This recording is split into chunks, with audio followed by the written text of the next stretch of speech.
Sekarang tidak hanya untuk para pekerja itu sendiri, tetapi bagaimana integritas ini bermanfaat untuk perusahaan. Jadi yang pertama, integritas ini building trust. Jadi bagaimana membangun kepercayaan antara pimpinan dan bawahan, antara unit, antara divisi dan seterusnya. Nanti kita bahas ya.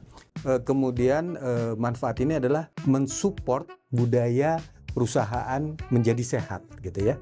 Karena kan budaya kerja atau budaya perusahaan itu bisa saja menjadi baik atau menjadi buruk. Jadi budayanya tersebut ya. Kemudian yang ketiga, bagaimana reducing legal and financial risk. Jadi bagaimana mengurangi risiko-risiko legal dan finansial. Kemudian manfaat yang lain adalah bagaimana mengimprove produktivitas di dalam perusahaan tersebut ya.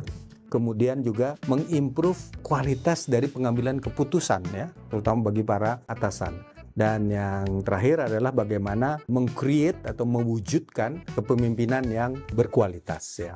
Kita bahas satu persatu. Yang pertama, manfaat integritas bagi perusahaan ini membangun kepercayaan. Jadi integritas ini adalah fondasi dari kepercayaan, dari trust itu, baik antar pekerja maupun antara pekerja dengan perusahaan ya. Jadi ketika seorang pekerja konsisten antara ucapan dan tindakannya, maka rekan kerja merasa nyaman untuk bekerja sama, berkolaborasi ya.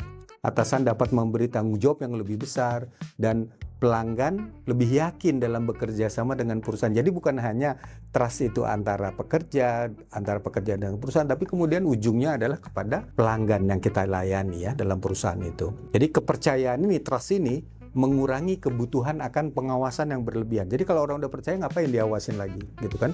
Dan menciptakan lingkungan kerja yang stabil. Selanjutnya, manfaat integritas ini adalah mendukung budaya kerja yang sehat. Jadi integritas itu menciptakan lingkungan yang terbuka dan jujur, bebas dari manipulasi atau permainan politik kantor ya, office politik ya, dan juga menumbuhkan rasa aman bagi pekerja untuk berpendapat ya, mengeluarkan gagasan, ide-ide dan seterusnya. Nah, budaya seperti ini meningkatkan moral dan juga mengurangi konflik internal ya, dan memperkuat rasa memiliki terhadap perusahaan, sense belonging-nya. Ini yang kemudian menjadi tujuan dari perusahaan juga ya. Oke, berikutnya adalah mengurangi resiko hukum dan finansial. Jadi jika integritas ini ditegakkan, maka resiko pelanggaran hukum, korupsi, dan kecurangan dapat diminimalkan.